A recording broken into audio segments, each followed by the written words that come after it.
का तड़का। हेलो जी, अस्सलाम वालेकुम and welcome to the show Aaj Ka तड़का। मैं शेफ जलाल और आज की हमारी टीम एक बार फिर हाजिर है जी, बड़ी ज़बरदस्त, मज़ेदार, जायकेदार और लज्जत से भरपूर रेसिपीज़ लेकर। और रेसिपीज़ के साथ साथ आप सबको एक बार फिर ईद की खुशियाँ बहुत बहुत मुबारक हो। दिल की गहराइयों से एक दफ़ा फिर आप सबको ईद मुबारक मेरी तरफ से, मेरी पूरी टीम की तरफ से। आई एम श्योर आप लोगों ने ईद का फर्स्ट डे खूब एंजॉय किया होगा और हमारे जो मेहमान आए थे उनसे भी आप मिले और आई एम श्योर आप लोगों ने रेसिपीज़ भी ट्राई की होंगी और हमें फ़ीडबैक आप सब ने देना। और फीडबैक देने के लिए आप सब हमें ज्वाइन करेंगे इंस्टाग्राम, ट्विटर और फेसबुक पे। हमारे पेजेस का जो लिंक है वो है जी आज एंटरटेनमेंट, और आज एंटरटेनमेंट ही हमारा यूट्यूब का चैनल है। अच्छा जी, ईद की खुशियाँ ये छोटी छोटी खुशियाँ होती हैं जो मिलकर बड़ी हो जाती हैं। जब मिलना मिलाना फैमिलीज़ के साथ होता है, अपने रिश्तेदारों के साथ होता है, अपने चाहने वालों के साथ होता है, अपने दोस्तों के साथ होता है, अपने करीब के लोगों के साथ होता है, तो ये खुशियाँ बड़ी हो जाती हैं। तो आज इसी तरह से खुशियों को आगे बढ़ाते हुए आज हमारे पास हमारे जो मेहमान हैं हम उनसे भी आपको मिलाएंगे। जब खाने की बात होती है तो यहाँ पे फूड खाने डिफरेंट टाइप ऑफ फूड्स की बात होती है, तो हमारे वीलॉग्स की बात होती है। आजकल बड़ा ट्रेंडिंग में अगर आप देखें तो सोशल मीडिया के ऊपर, फेसबुक के ऊपर, इंस्टाग्राम के ऊपर, इवन स्नैपचैट के ऊपर, इवन आपका ट्विटर है, आपका वो एक और आता है जो क्या कहते हैं उसको असद भाई, टिकटॉक। ठीक है, अच्छा मैं टिकटॉक में मैं नहीं बिल्कुल भी देखता ना फॉलो करता हूँ, तो मुझे पता नहीं उसके लिए, इसलिए मैं बट लोग जो हैं बड़े शौक़ से देखते हैं और बड़े शौक़ से फॉलो करते हैं और वो टाइम स्पेंड करते हैं बाकायदा। और वहाँ पर लोग मेहनत करके और एक लोगों को आगाही दे रहे होते हैं कि मार्केट के अंदर क्या ट्रेंडिंग पर है। तो उस हवाले से भी बात करेंगे। और साथ में हमारे साथ मौजूद हमारे पाकिस्तान आइडियल के फाइनलिस्ट हैं मिस्टर अब्दुल राफ़ी ख़ान हमारे साथ मौजूद हैं। चलें आएँ आपको मेहमानों से मिलाते हैं। अस्सलाम वालेकुम अब्दुल भाई, ईद मुबारक। ईद मुबारक। और उसी के साथ हमारे साथ मौजूद हैं असद अली, जिनको टी-रेक्स के नाम से जाना जाता है सोशल मीडिया के ऊपर, और आई एम श्योर आप भी जानते होंगे। अस्सलाम वालेकुम। वालेकुम सलाम। कैसे हैं? आपको मैं असद अली कहूँ या टी-रेक्स कहूँ? जैसे आपका दिल करे। क्या बात है, क्या बात है। चलें असद अली भाई और अब्दुल भाई, तो ये बताएं राफ़े भाई, आपको किस नाम से पहले तो ये बताएं बुलाया जाता है? राफ़े और अब्दुल? राफ़े। अच्छा राफ़े भाई, ये बताएं ईद का फर्स्ट डे किस तरह से सेलिब्रेट किया? पहला दिन ज़्यादातर फैमिली के साथ, क्योंकि कॉन्सर्ट्स वगैरह होते हैं, ट्रैवलिंग होती है, तो उसमें हम फैमिली को ज़्यादा, और अमूमन भी आप डेली लाइफ देखें तो हम लोग सबसे ज़्यादा जो है वक्त अपनी फैमिली, क्योंकि जितना भी अब सोशल मीडिया जितना इन हुआ है लाइफ के अंदर, जितनी टेक्नोलॉजी वाइज हम लोग बढ़ रहे हैं आगे, तो टेक्नोलॉजी वाइज हम लोग जितना बढ़ रहे हैं तो उस हिसाब से हम लोग जो है वो आपस में बैठना, बात करना, ये मिसिंग है आजकल। तो मैं समझता हूँ कि पहला दिन जो है वो फैमिली को देना चाहिए, और मेरी भी प्रायोरिटी यही है कि हम फैमिली को दें। तो मतलब आपने पहला दिन फैमिली के साथ स्पेंड किया, आप उठे, नमाज़ पढ़ी और फिर उसके बाद कंटिन्यू आप फैमिली के साथ रहे। बिल्कुल, क्या बात है। तो असद अली भाई, टी-रेक्स आपने कैसे स्पेंड किया? बस सुबह उठे जल्दी, फिर नमाज़ पढ़ी, उसके बाद जो है फैमिली के साथ, क्योंकि ईद जो है ना, अगर फैमिली के साथ ना हो ना, तो मैं कहता हूँ ईद का मज़ा नहीं है कि सुबह उठकर घर पे आओ और अम्मा का हाथ का शीर कोरमा खाओ। क्या बात, इसकी तो बात ही अलग है। क्या बात है। हमने भी पहले दिन शीर खोरमा बनाया था जब हमारे पास हमारे वक़ार भाई और किंजा आए थे। कल मेरे पास जो है ना वक़ार भाई और किंजा थे, तो उनके साथ हमने शीर खोरमा ही बनाया था। खैर शीर खोरमा मेरी अम्मी, अब मतलब अच्छा मैं हमेशा जो बात कहता आया हूँ कि इज़्ज़त देने वाला ऊपर की ज़ात है। ठीक है, वो चाहे किसी को भी दे दे ठीक है, इसमें ना आपकी बस की बात है ना मेरे बस की बात है, ये उसकी ज़ात है जो देने वाली है। ठीक है जी, तो हम आज जो कुछ भी हैं अपनी माँ के बदौलत और अपनी बहनों के बदौलत, ठीक है, हम यहाँ तक पहुँचे हैं। ठीक है, बेशक हम शेफ़ बड़े हैं या हम खाना बहुत अच्छा बनाते हैं, मगर मैं किसी भी माँ से नहीं जीत सकता, बिकॉज के उसके हाथ का खाना उसके घर वालों को जो है ना सबसे ज़्यादा जायकेदार लगता होगा। वो मेरे हाथ का खाना कभी भी पसंद नहीं करेंगे अपनी माँ के खाने के आगे। तो बट मेरी अम्मी का जो शीर खोरमा है टॉप ऑफ द लिस्ट है। इसी तरह राफ़े भाई का भी होगा, टी-रेक्स हमारे जो असद भाई हैं उनका भी होगा। तो अच्छा असद भाई, क्या मसरूफियात हैं? अच्छा सबसे पहले तो ये बताएं, जो पाकिस्तान आइडियल के बारे में बताएं। आप फाइनलिस्ट में थे, तो पाकिस्तान आइडियल के बारे में थोड़ा सा लोगों को बताएं। पाकिस्तान में एक ही दफ़ा हो सका अनफॉर्चुनेटली, क्योंकि दूसरे ममालिक में देते हैं उसके बहुत सारे सीजन्स होते हैं, लेकिन पाकिस्तान में एक ही दफ़ा हुआ। और ओवर द पाकिस्तान इसमें हर शहर से और लोग ऑडिशन देने के लिए आए थे, बड़ी बड़ी लाइनें लगी थी। कराची से 55,000 लोग थे, ओह, तो उसमें सिर्फ टॉप 4 सेलेक्ट हुए थे। फिर टॉप 4 में से टोटल पाकिस्तान से सिर्फ 13 लोग सेलेक्ट हुए थे। क्या हुआ? उसमें मैं फाइनलिस्ट बना मैं जाके। तो ये पूरी जर्नी है जो पाकिस्तान आइडल की थी।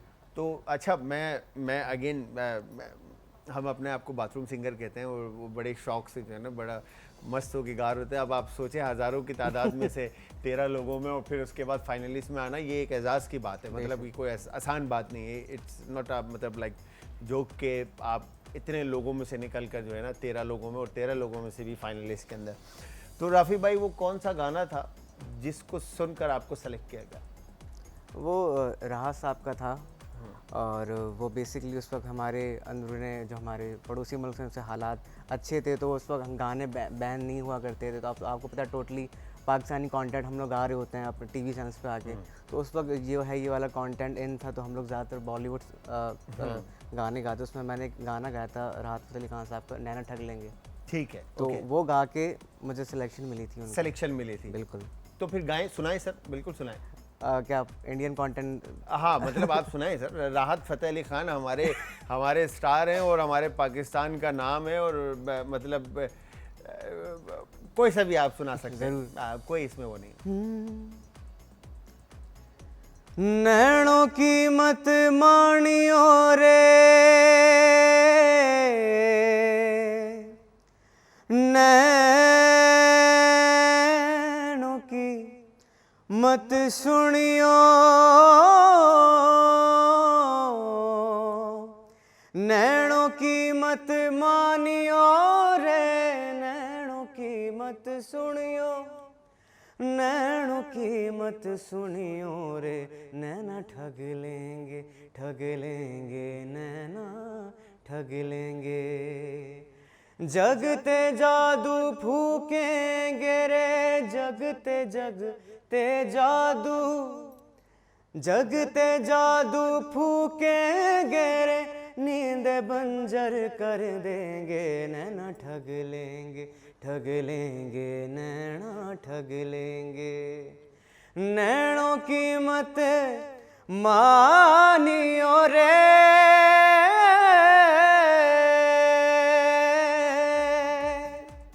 क्या बात है जी, क्या बात है, क्या बात है, बहुत ज़बरदस्त भाई। राफ़ी भाई का जो वोकल है वो क्या बात है, माशाल्लाह माशाल्लाह।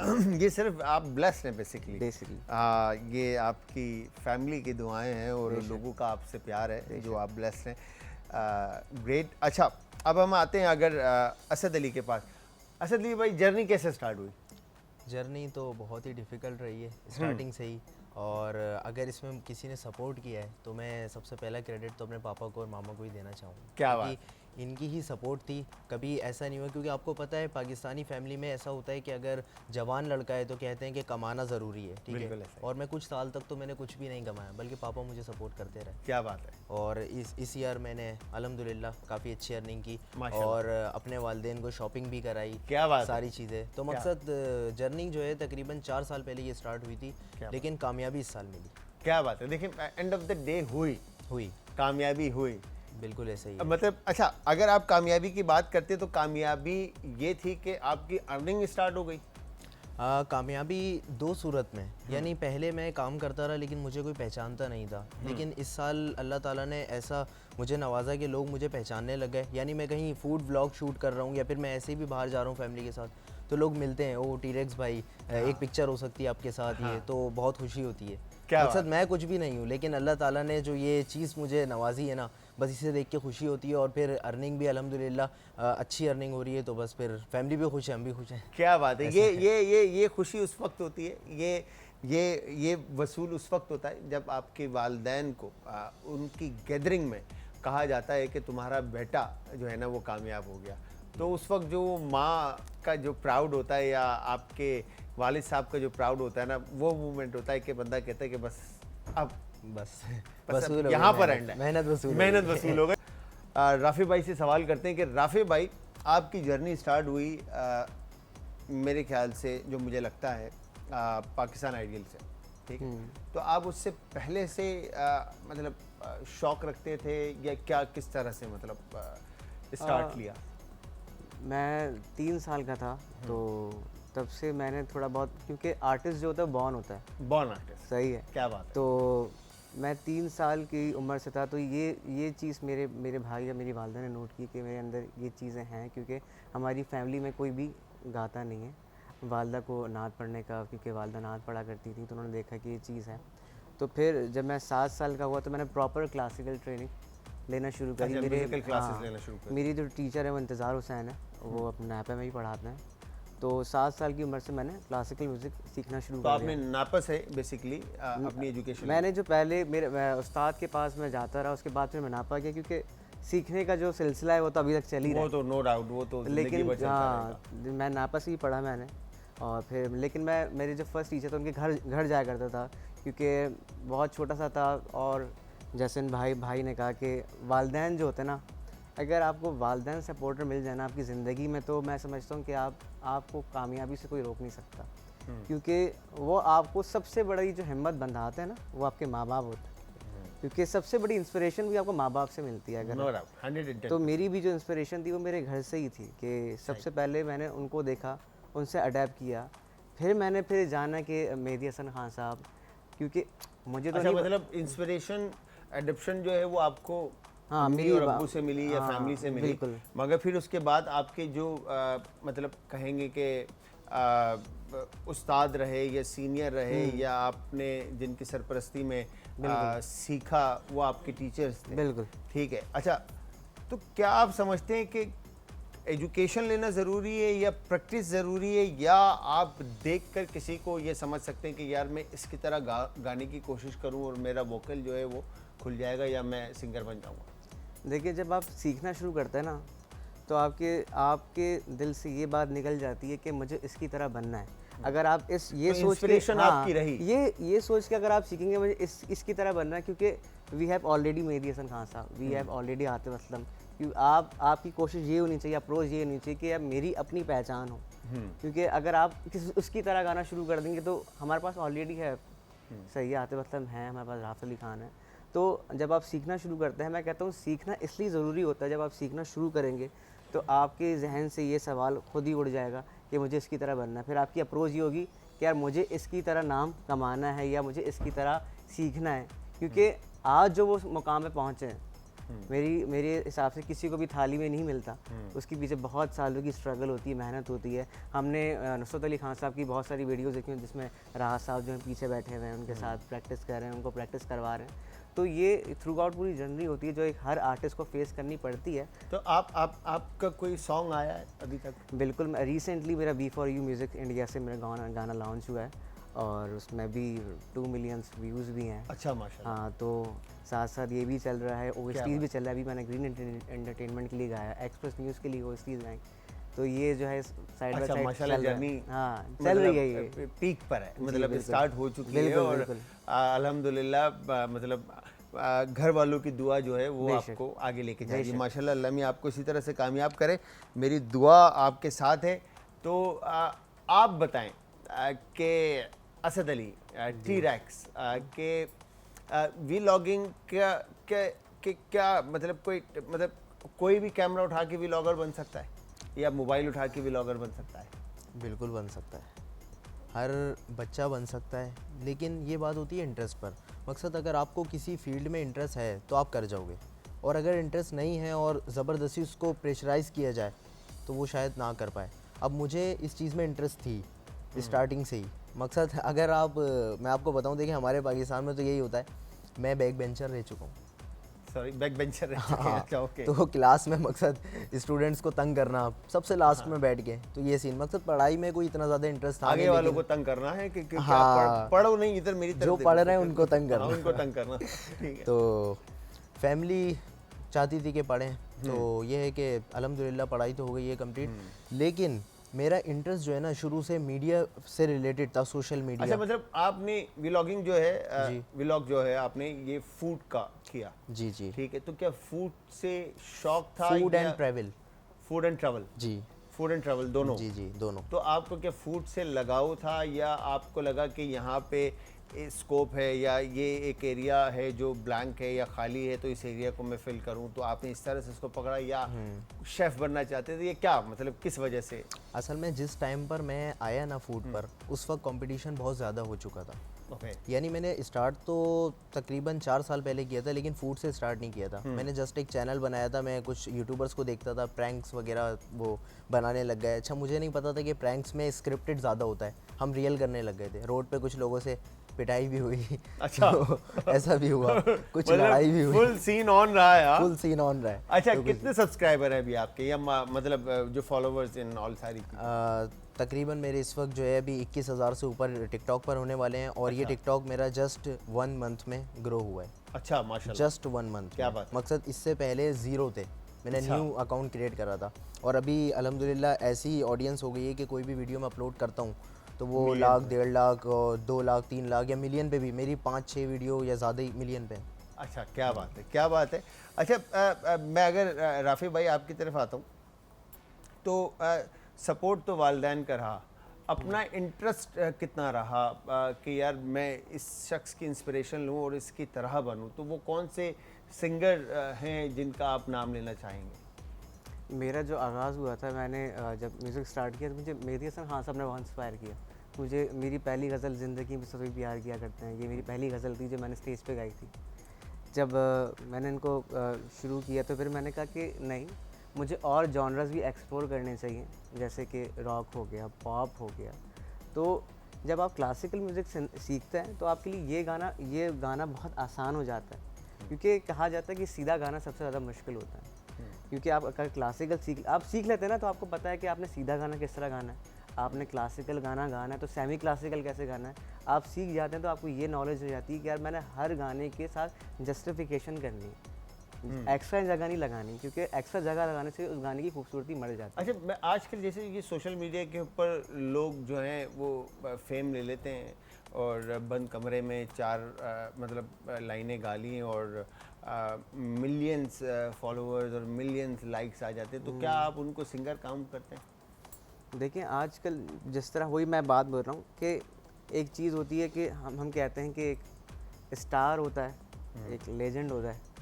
अगर आपकी अप्रोच लेजेंड वाली है तो आप इस तरफ फोकस भी नहीं करेंगे, क्योंकि मैं देखता रहता हूँ, क्योंकि रील्स का दौर है, आती रहती हैं, लाइक भी मिल रहा है, लेकिन लाइक भी कौन करे, क्योंकि उनको खुद इतना इल्म नहीं है, टेस्ट ऑफ, हाँ, मतलब टेस्ट की बात उनको है। नहीं पता कि भाई ये बेसुरा हो गया, इस लाइन में क्या हो गया, क्योंकि हमारी देखिए ना हमारे म्यूज़िक चैनल्स कितने हैं, बिल्कुल भी नहीं है। तो आवाम को भी आहिस्ता आहिस्ता जो है वो, कि आपको पता है कि बस बीट आजकल हुआ है, बीट कोई भी हो, लोग नाचना शुरू कर देते हैं, तो सुर की और नॉलेज जो है ना अब कम होती जा रही मार्केट में, जो कि जो है। तो और साथ में खाने की अगर बात करें तो यहाँ पर आज केक रस बन रहा है, और दूसरी तरफ हमारे चीज़ी नूडल बन रहे हैं। केक रस बनाने के लिए मैंने करना क्या है, सबसे पहले तो यहाँ पर ये 3 अदद अंडे, ठीक है जी, हम एक बॉल में निकाल लेते हैं। अच्छा, राफी भाई और टी-रेक्स भाई तो हमारे जो हैं व्लॉग बनाते रहते हैं। असद, राफी भाई से पूछते हैं कि राफी भाई कुकिंग से कितना लगा हुआ है? बिल्कुल भी नहीं। हाँ, बिल्कुल भी नहीं। खाने का शौक अम्मी ने सर पे चढ़ाया हुआ होगा, क्योंकि अम्मी बना के देती होंगी खाने मज़ेदार से, तो इनका तो दिल कैसे लगेगा, मतलब वो होगा ही नहीं। अब हमसे पूछें, अम्मी घर में नहीं पकाते सच में, क्योंकि अम्मी हैं, बहनें हैं, तो घर पे कौन पकाएगा, ये बात तो है ना यार। ऐसे ही, हाँ, ऐसे ही है ना। ऐसे ही। तो हाँ, बाहर तो हमारी जॉब है तो हम खाने बनाने पड़ते हैं, मगर अगेन फिर बात आ जाती है माँ के हाथ के खानों की, तो क्या ही बात है। तो बिल्कुल भी लगाव नहीं है, लेकिन कभी मतलब जैसे आप मतलब शहर से बाहर या मुल्क से बाहर कभी गए हो, तो कभी कुछ बनाने का मौका मिला है कि कुछ खुद बनाना हुआ हो? नहीं, कभी बाहर मुल्क भी गए तो फिर ये है कि फिर डिफरेंट रेस्टोरेंट ट्राई किया हमने, लेकिन ये खुद से कभी बनाने का कभी वो नहीं हुआ, मतलब एक्सप्लोर किया। हाँ, मतलब explore एक्सप्लोर किया बाहर जाके। बिल्कुल। अच्छा, और वहीं एक्सप्लोर करने की अगर बात होती है तो हमारे जो टी-रेक्स भाई हैं, तो एक्सप्लोर करने में कितना मज़ा आता है? बहुत मज़ा आता है। और आपने जैसे कि भाई से सवाल किया था कुकिंग का, हाँ। तो मैं अगर बताऊं तो मुझे कुकिंग का बहुत शौक़ है।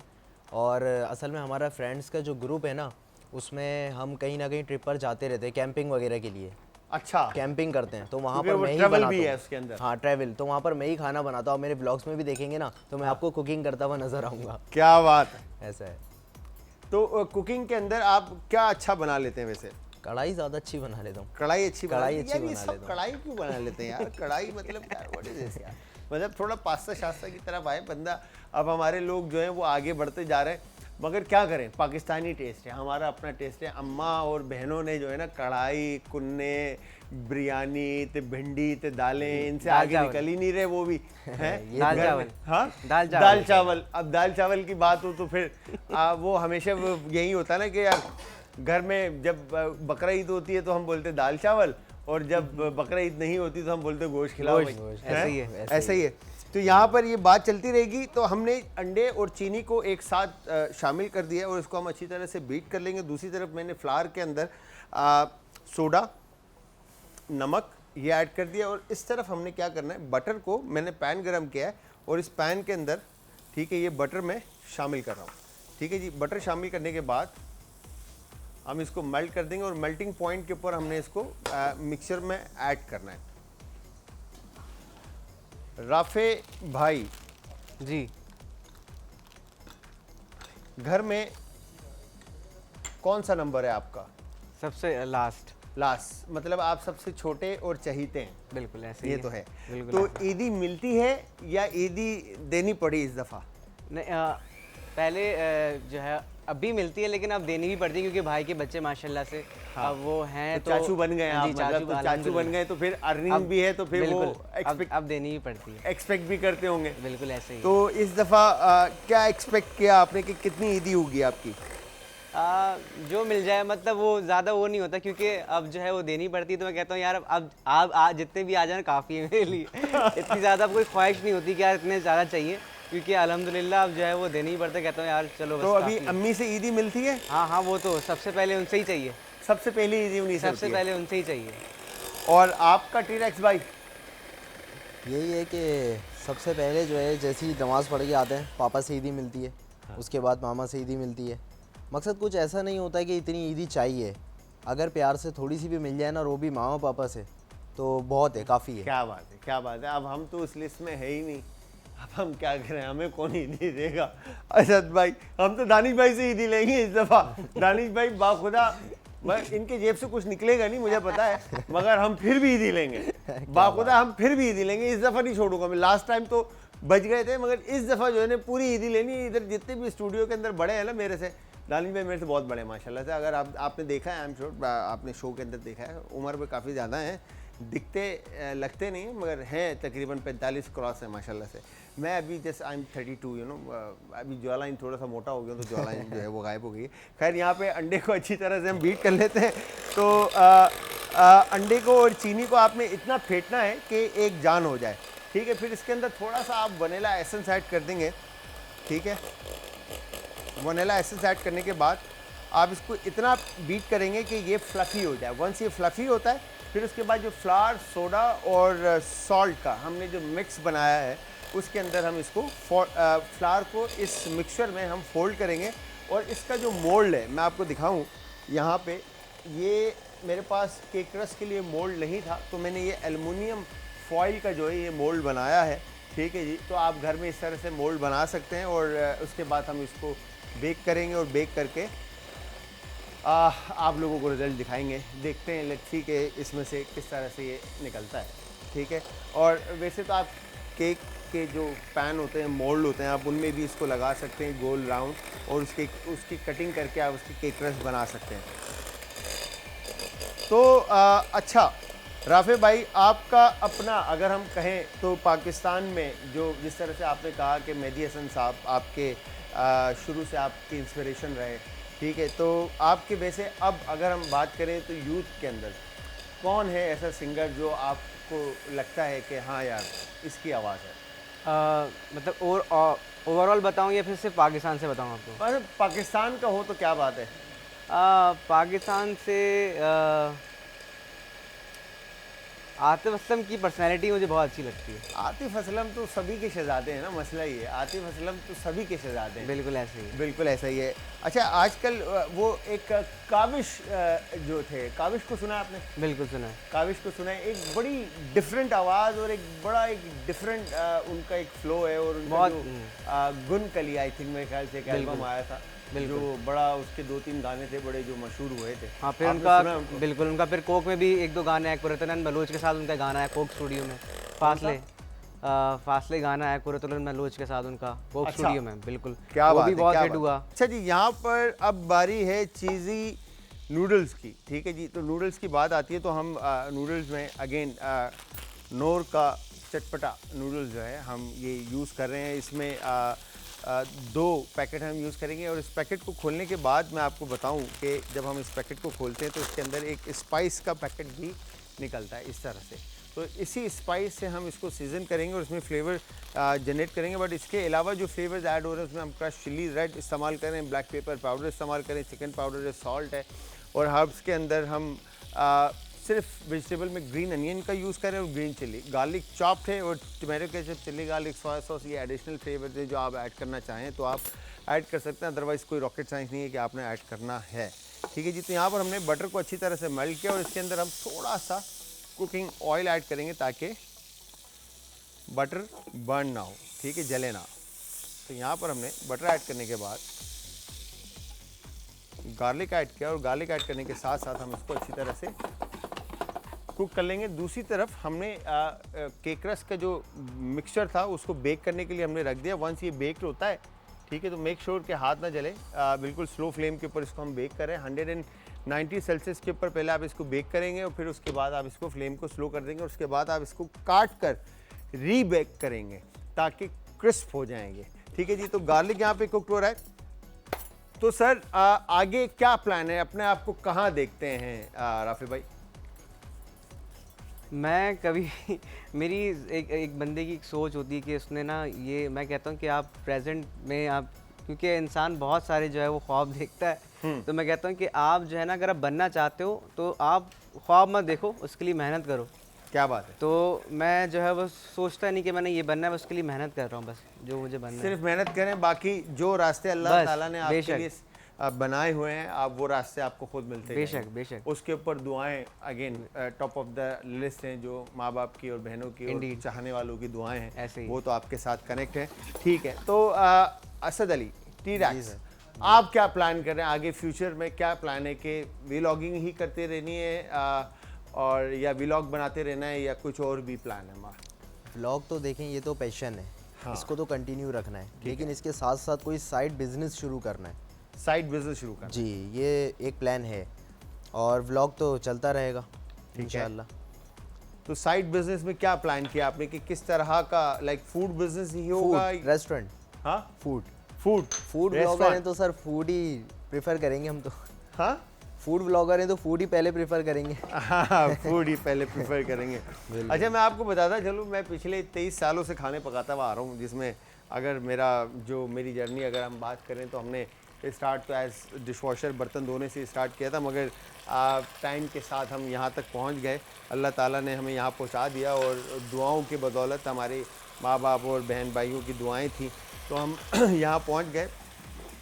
बट अगर बात की जाए तो हॉस्पिटैलिटी एक ऐसी इंडस्ट्री है जिसको मतलब जिस तरह से कहते हैं ना कि गाते गाते गवैया बन जाता है बंदा, मगर हॉस्पिटैलिटी इंडस्ट्री के अंदर जो है ना, बनाते बनाते शेफ नहीं बनता, शेफ बनने के लिए बहुत मेहनत करनी पड़ती है। ठीक है, तो मगर इसी तरह से अगर बात की जाए तो कितना मुश्किल एक सिंगर बनना, राफी भाई?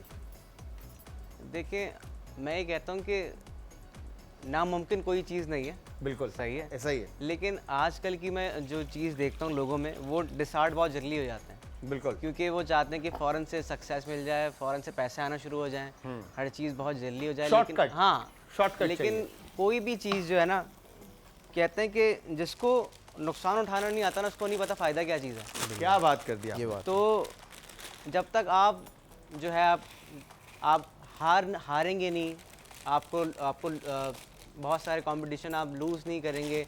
तो जब आप कोई चीज़ हारते हैं ना, तो आपके अंदर एक जुस्तजू पैदा होती है जीतने की। फिर वो जुस्तजू जो होती है ना, वो इंसान को बना देती है। क्या बात है।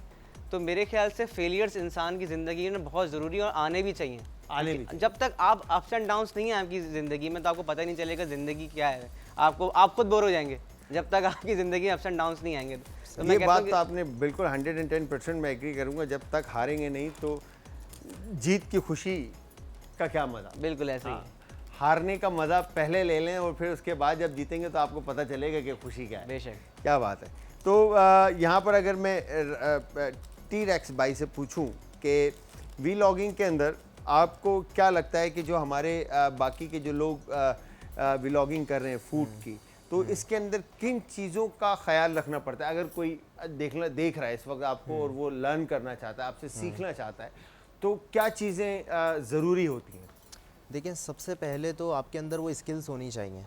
सबसे पहले स्किल्स होनी चाहिए और उसमें कम्युनिकेशन स्किल्स भी मैटर करती हैं, प्लस आपकी एडिटिंग। क्योंकि एक टाइम था जब यूट्यूब पर या फिर इंस्टाग्राम पर किसी भी प्लेटफॉर्म पर हम कुछ भी डालते थे और वो चल जाता था, बट अब कंपटीशन बहुत हाई हो गया है। अब हमारे ही कॉम्पिटिटर कुछ ऐसा कंटेंट क्रिएट कर रहे हैं कि अगर आप उनसे कम बनाएंगे ना तो नहीं चलने वाले। या तो आप उनके बराबर बनाएं या फिर उनसे अच्छा बनाएं, तो आपके चांसेस हैं कि आप चल सकते हैं। चल सकते हैं। अदरवाइज आप मार्केट के अंदर बिल्कुल भी नहीं। अगर कोई सोचता है कि मैं बिल्कुल एक थर्ड क्वालिटी से उठकर मैं बनाना शुरू कर दूं, मकसद बिल्कुल ही छोटे से मोबाइल से, तो वो ऐसा था, पॉसिबल था, लेकिन कुछ वक्त पहले।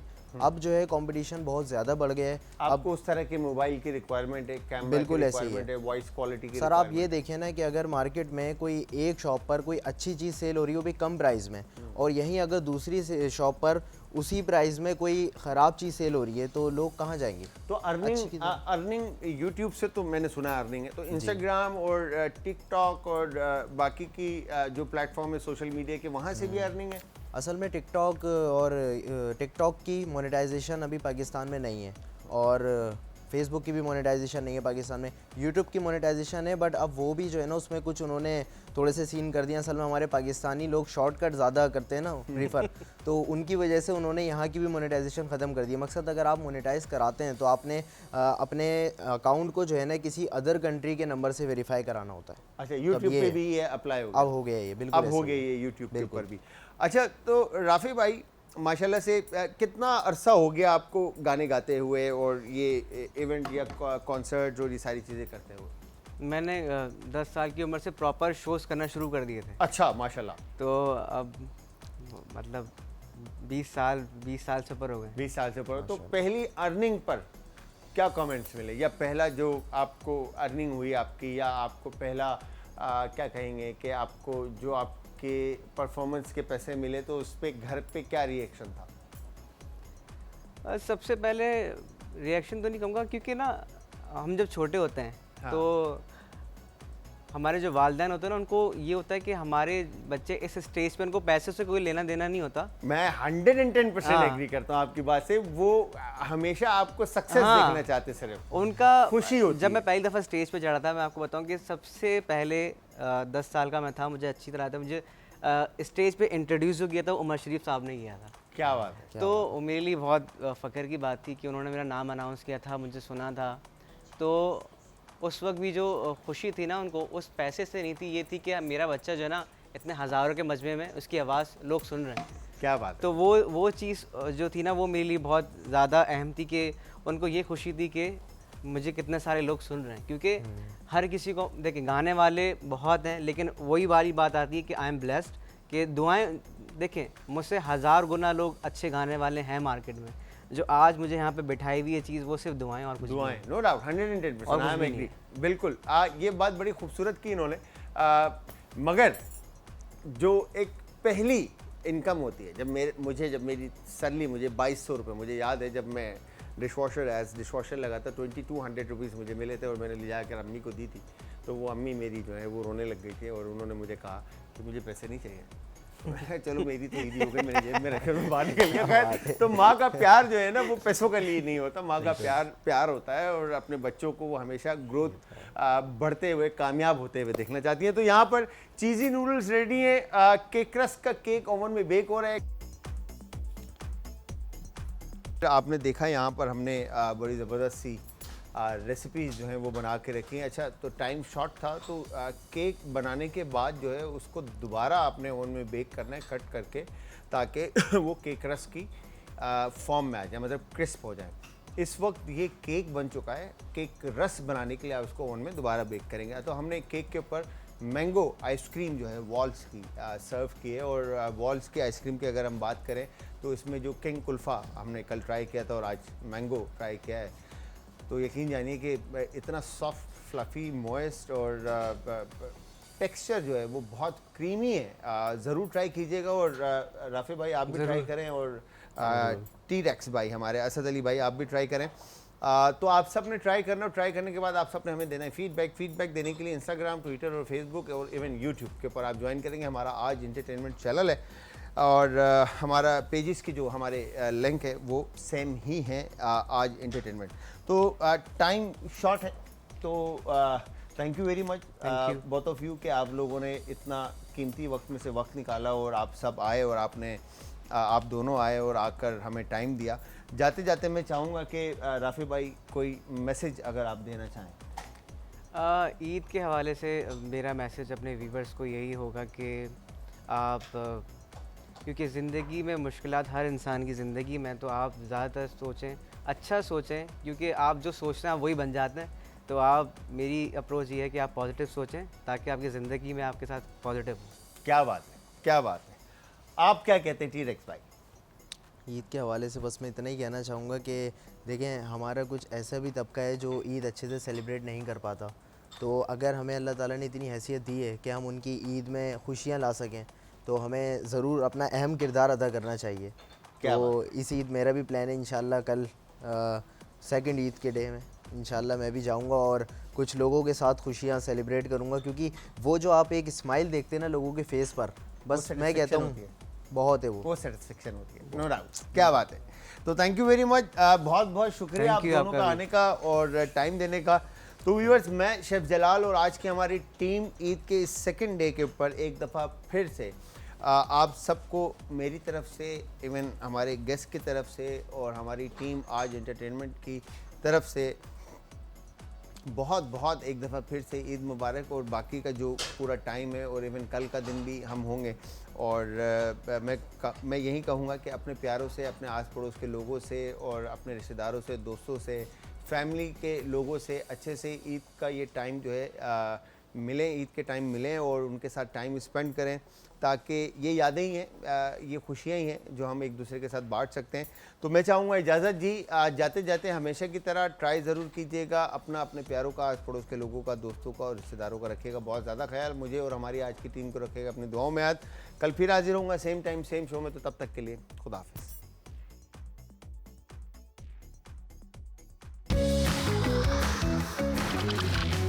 आज का तड़का।